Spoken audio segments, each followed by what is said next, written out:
Om Shanti. Good morning. कहा जाता है कि सब चिंतन मुक्ति की सीढ़ी है और पर चिंतन पतन की जड़ है। तो हम देखते हैं कि सारा दिन ही हमारा मन दूसरों के लिए ही सोचता रहेगा कि वो ऐसा है, वो ऐसा है, वो ऐसा करता है। कभी हमने ये देखा कि मैं कैसा हूँ और मैं क्या करता हूँ।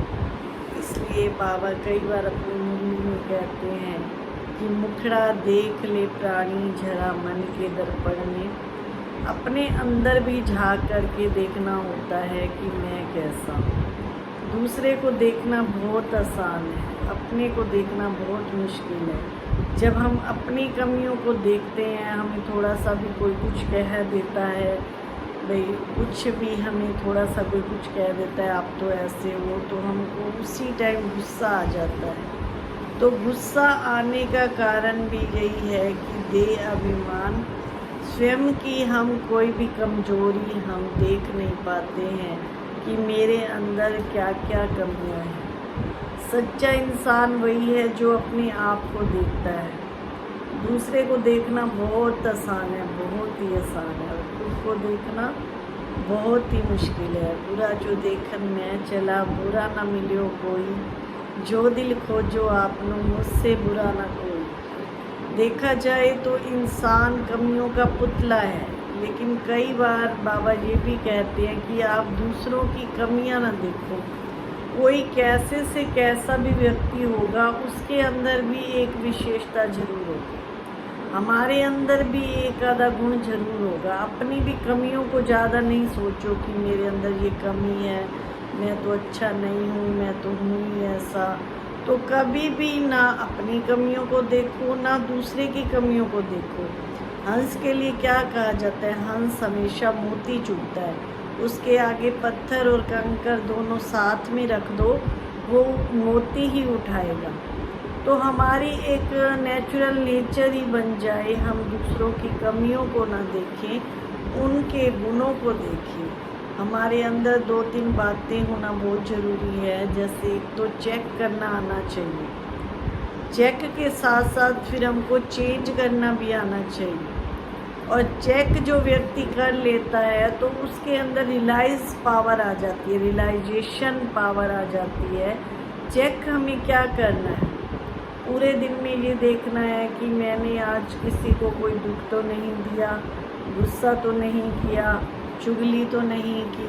तो ये 3 बातों की भी जब हम चेकिंग करना शुरू कर देते हैं तो रात को सोते समय ऐसे लगेगा कि हाँ, आज मैंने पूरा दिन में कोई ना कोई कमाई करी है। नहीं तो ऐसे लगेगा पूरा दिन ही वेस्ट चला गया। नींद ना आने का कारण ही यही है, या तो पूरा दिन हम किसी ना किसी की बुराई करते रहते हैं और या किसी को दुख देते रहते हैं। ये 2 बातें जिसने छोड़ दी, किसी की बुराई करना और दुख देना, गुस्सा नहीं करना, तो वो व्यक्ति चैन की नींद सोएगा। उसे नींद भी आप देख लेना, जिस दिन आपने बहुत अच्छा काम किया है उस दिन आप खुश भी रहोगे और ऐसे माइंड बिल्कुल हल्का हो जाएगा जैसे दिमाग पे कोई बोझ ही नहीं। जिस दिन आपने कुछ ऐसा कर लिया तो उस दिन आपका मन पूरा दिन दुखी होता रहेगा। हाँ, चेक करने के बाद जब आप रियलाइज़ कर लेते हो कि हाँ ये गलत है, ये सही है, तो फिर हम अपनी मंजिल तक भी पहुंचना शुरू हो जाते हैं। हमारी मंजिल ही यही है कि हमें अपने आप को गुणों से सजाना है और सर्वगुण संपन्न हो कर के फिर अपने घर जाना है। जैसे व्यक्ति कमाई के बारे में सोचता है कि मुझे इतने लाखों कमाने हैं, करोड़ों कमाने हैं, तो वो कमाते कमाते अपना शरीर ही छोड़ देता है।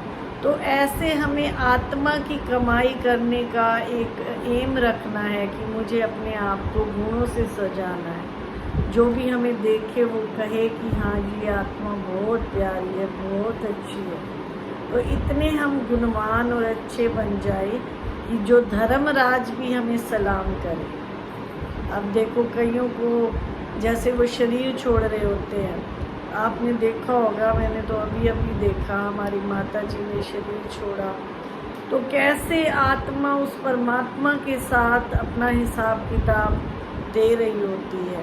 कितने दिन पहले उनको शारीरिक बीमारी आई और फिर जब शरीर छोड़ना था तो पूरी रात आत्मा का हिसाब किताब उस परमात्मा के साथ चलता रहा, और जब हिसाब किताब पूरा हुआ तब सुबह जा कर के उन्होंने 8:30 बजे शरीर छोड़ा।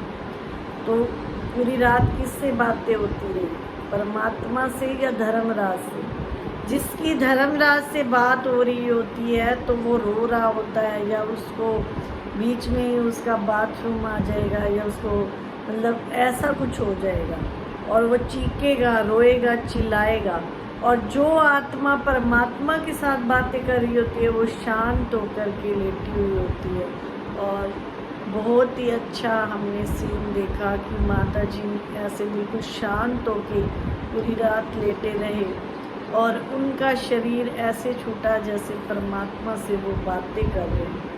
तो हम भी दुनिया से जब जाएं तो इतना अच्छा अपने अंदर कमाई की हुई हो, जो हम जाएं तो उस परमात्मा हमारे लिए विमान लेके खड़ा हो कि बच्ची आओ, मैं तुम्हारे लिए विमान लेके खड़ा हूँ और इसमें बैठ जाओ। इतना हमारा अपने आप का इतना अच्छा पुरुषार्थ हो और अपने आप को गुणों से सजा ले। जिस व्यक्ति ने अपने आप को गुणों से सजा लिया तो माना वो एक देवता स्वरूप आत्मा हो जाती है। देवताओं के लिए कहा भी जाता है कि सर्वगुण संपन्न, 16 कला संपूर्ण, मर्यादा पुरुषोत्तम, अहिंसा परमो धर्म। तो ये बातें हमको सिर्फ सुननी या सुनानी नहीं है, अपने जीवन में धारण करनी है। तो जब हम अपने जीवन में, जैसे शुरू में मैंने बताया कि गुस्सा नहीं करना है, किसी को दुख नहीं देना है, किसी की चुगली नहीं करनी है, तो जब ये 3 बातें भी हम अपना लेंगे तो हमारा जीवन एक रुई के समान हल्का फुल्का हो जाएगा, जिसको परमात्मा कहते कि फरिश्ता स्वरूप। आप दूसरों के लिए फरिश्ते बन जाओगे। दुनिया कहेगी ये तो जैसे चल रहे हैं तो जैसे धरती पर फरिश्ते हैं। ओम शांति।